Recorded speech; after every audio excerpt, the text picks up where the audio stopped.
Assalamualaikum warahmatullahi wabarakatuh. Alhamdulillah pada pagi hari ini kita bisa bertemu kembali di perkuliahan secara daring atau secara virtual pada mata kuliah Filsafat Pendidikan Islam. Pada kesempatan kali ini kita membahas topik inti tentang paradigma pemikiran filsafat. Jadi untuk membahas paradigma pemikiran filsafat, kita harus memulai penelusuran dari pengertian paradigma. Yang kedua, setelah kajian secara komprehensif mengenai pengertian paradigma, kita menelusuri paradigma filsafat. Apa saja sebetulnya paradigma pemikiran filsafat itu? Teman-teman yang saya hormati, dua hal itu yang akan saya sampaikan selaku dosen pengampu pada mata kuliah Filsafat Pendidikan Islam.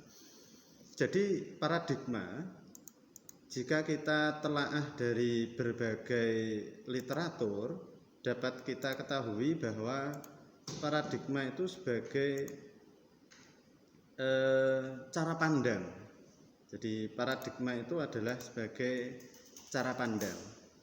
Kalau kita lacak secara etimologi, paradigma itu berasal dari bahasa Yunani paradigm, yang berarti contoh, model, atau tasrif. Nah, sementara ada berbagai macam definisi atau pengertian tentang paradigma itu. Yang pertama, ada yang memaknai paradigma adalah cara memandang sesuatu. Yang kedua, ada yang memaknai bahwa dalam ilmu pengetahuan paradigma dimaknai model, pola, atau ideal. Yang ketiga, paradigma ada yang dimaknai sebagai totalitas premis-premis teoritis dan metodologis yang menentukan atau mendefinisikan suatu studi ilmiah konkret. Jadi totalitas premis-premis teoritis dan metodologis yang menentukan atau mendefinisikan suatu studi ilmiah yang konkret. Yang keempat, ada yang memaknai bahwa paradigma itu dasar untuk menyeleksi problem dan pola untuk memecahkan masalah-masalah dalam riset. Itu adalah beberapa pengertian paradigma. Sekarang menurut tokoh, saya kutip dari Nasim Bhatt, paradigma dimaknai teori-teori yang berhasil secara empiris yang pada mulanya diterima dan dikembangkan dalam sebuah tradisi penelitian, sampai kemudian ditumbangkan oleh paradigma yang lebih progresif dan lebih empiris. Nah, sedangkan paradigma di dalam perspektif penelitian itu diartikan sebagai pola pikir yang menunjukkan hubungan antar beberapa variabel yang diteliti. Jadi pola pikir antar hubungan variabel itu dalam dunia penelitian disebutlah sebagai paradigma. Teman-teman yang saya hormati, selanjutnya paradigma dapat kita pahami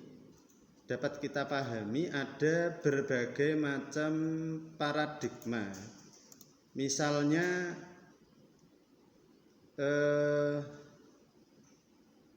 saya kutip dari Masterman yang menunjukkan bahwa paradigma itu memiliki tiga macam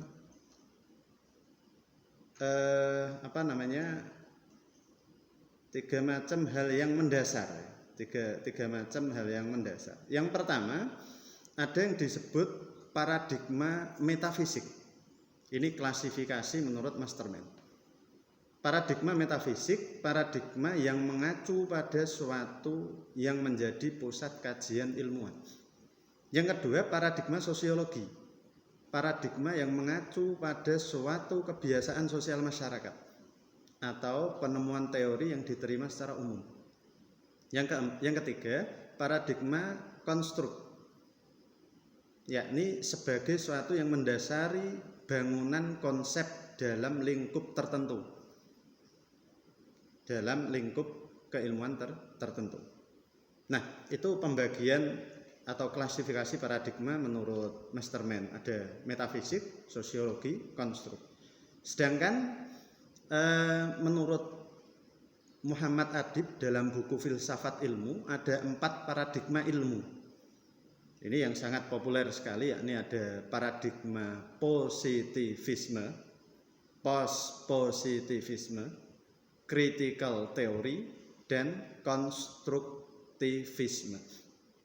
Positivisme aliran yang menyatakan bahwa ilmu alam itu satu-satunya sumber pengetahuan yang benar dan memandang bahwa suatu pernyataan dikatakan ilmu pengetahuan apabila kebenarannya dibuktikan secara empiris. Yang kedua, post-positivisme, aliran yang memperbaiki kelemahan positivisme yang hanya mengandalkan pengamatan terhadap objek dan memandang bahwa suatu hal mustahil bila realitas dapat dilihat secara benar oleh peneliti atau manusia. Yang ketiga, critical theory, aliran yang digunakan untuk mengkritik, mengubah masyarakat secara keseluruhan, tidak hanya memahami dan menjelaskan, dan berpengaruh terhadap perubahan sosial dalam mengubah sistem dan struktur menjadi lebih adil. Yang terakhir, keempat, konstruktivisme, aliran yang menekankan bahwa pengetahuan adalah bentukan kita sendiri, dikonstruksi oleh orang itu sendiri. Pengetahuan merupakan hasil konstruksi kognitif yang membuat struktur, kategori, konsep, skema yang diperlukan untuk membentuk pengetahuan. Teman-teman yang saya hormati, selanjutnya setelah kita mengetahui hal-hal konsep, tadi adalah hal-hal yang sifatnya konseptual, mulai dari pengertian paradigma, klasifikasi paradigma, maupun ragam paradigma. Sekarang kita masuk pada salah satu contoh paradigma filsafat secara sosial.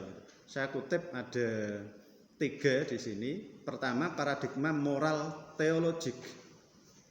Saya ulangi, paradigma moral teologik kausatif Aristotelian. Nah, ini pencetusnya adalah Aristoteles yang lahir di Stagira, Yunani Utara, dari ayah seorang dokter di Makedonia. Aristoteles itu hidup di antara tahun 384 hingga 322 sebelum Masehi. Nah, karya dari Aristoteles diantaranya adalah tentang logika atau organon, atau logika, organon. Ada lagi kategoria, perihermeneus, analitika protera, dan sebagainya. Ada berbagai macam karya dari Aristoteles. Teman-teman yang saya hormati, paradigma moral teologik kausatif Aristotelian, apa intinya? Paradigma ini berpangkal pada pandangan ontologik metafisik yang kental dengan pengaruh gurunya Aristoteles, yakni yang memandang bahwa pandangan idealistis dan teleologis dari Plato. Nah, ini jadi Aristoteles sangat dipengaruhi pemikiran dari Plato. Nah, Aristoteles menyatakan bahwa alam semesta itu diciptakan oleh Sang Pencipta, penyebab pertama atau causa prima, yang dilengkapi oleh seperangkat sistem keteraturan dan ketertiban. Jadi alam semesta diciptakan oleh Sang Pencipta atau causa prima, penyebab pertama, dan dia sudah dilengkapi dengan sistem keteraturan, tertib gitu juga. Jadi alam semesta menurut aliran moral teologik kausatif ya diciptakan pencipta yang sudah ada aturan-aturan di dalam unsur-unsur atau hubungan antara alam yang satu dengan alam yang lain, aspek yang satu dengan aspek yang lain. Teman-teman yang saya hormati, paradigma teologik kausatif Aristotelian ini memiliki pengaruh sampai hampir 20 abad. Sampai hampir 20 abad. Jadi kuat sekali pengaruh tersebut karena pemikir sudahnya terus melakukan kritik dan tanggapan terhadap pemikiran dari Aristoteles. Nah, yang kedua, paradigma rasional Cartesian. Cartesian itu predikat yang disematkan kepada René Descartes, seorang filosof dan ahli matematika Perancis. René Descartes, tulisannya Descartes ya, tapi bacanya René Descartes. Itu hidup di tahun 1596 hingga 1650. Dia belajar ilmu pasti dan filsafat skolastik. Ia merantau ke Jerman, Belanda, Italia, Prancis, dan akhirnya menetap di Belanda. Nah, ada karya dari René Descartes itu Discours de la méthode. Saya ulangi, ada kekeliruan. Discours de la méthode. Kalau dalam bahasa Inggris ya method ya, tapi ini bahasa Prancis. Saya kurang bisa bahasa Prancis, tapi tulisannya Discours de la méthode. Itu adalah salah satu karya dari René Descartes. Ada lagi Principia Philosophia. Principia Philosophia. Nah, teman-teman yang saya hormati, dalam buku Discours de la méthode, René Descartes mendobrak total seluruh pemikiran yang berasal dari tradisi dan otoritas dengan menempatkan rasio subjek sebagai titik pangkal yang menyatakan bahwa manusia berpikir sebagai pusat dunia. Subjektivitas Descartes ini mengacu pada aktivitas rasio subjek. Nah, itu pandangan dari René Descartes. Jadi menurut aliran ini bahwa alam bekerja itu sesuai dengan hukum-hukum mekanik. Jadi alam semesta bekerja menurut hukum-hukum mekanik. Ini berbeda tadi dengan pandangan Aristotelian. Teman-teman yang saya hormati, untuk yang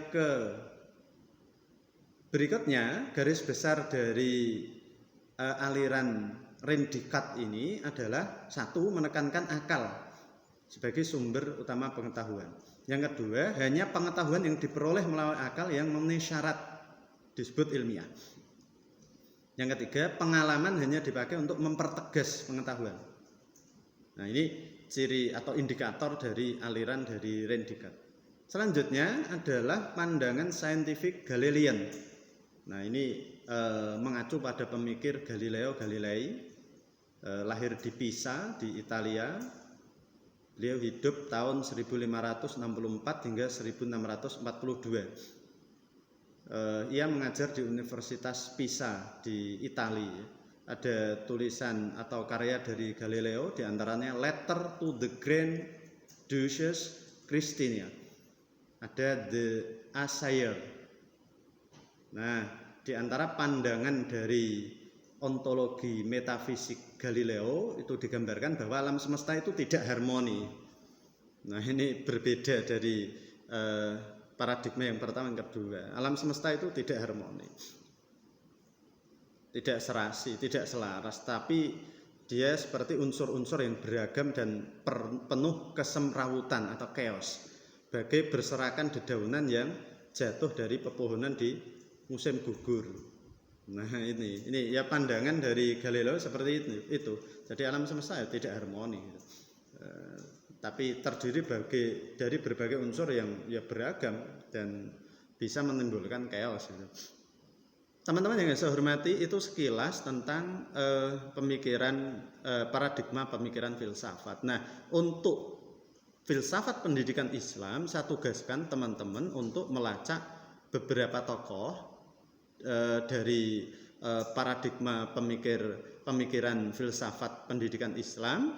Teman-teman boleh melacak misalnya dari Averroes atau Ibn Rushd, atau melacak dari Avicenna atau Ibnu Sina, atau melacak dari berbagai macam pemikir Islam, misalnya Mullah Sadra dan sebagainya. Itu sebagai tugas. Sekali lagi, sebagai tugas, silahkan teman-teman bisa saya tugaskan membaca buku dan dibuat catatan kecil atau summary atau resume, barang 1 halaman atau setengah halaman, di buku apa, tokohnya siapa, dan paradigma pemikiran filsafatnya apa. Saya ulangi, yang dalam perspektif pemikiran Islam. Boleh Al-Ghazali misalnya, boleh Ibnu Rushd, boleh Mullah Sadra, boleh Iqbal, dan sebagainya. Banyak sekali. Demikian, terima kasih sebagai pengantar. Sampai ketemu di ruang virtual berikutnya. Tugas mohon dikaji, dilaksanakan, dan ditulis dengan baik. Selamat belajar, membaca, menulis, dan diskusi. Akhirul kalam, assalamualaikum.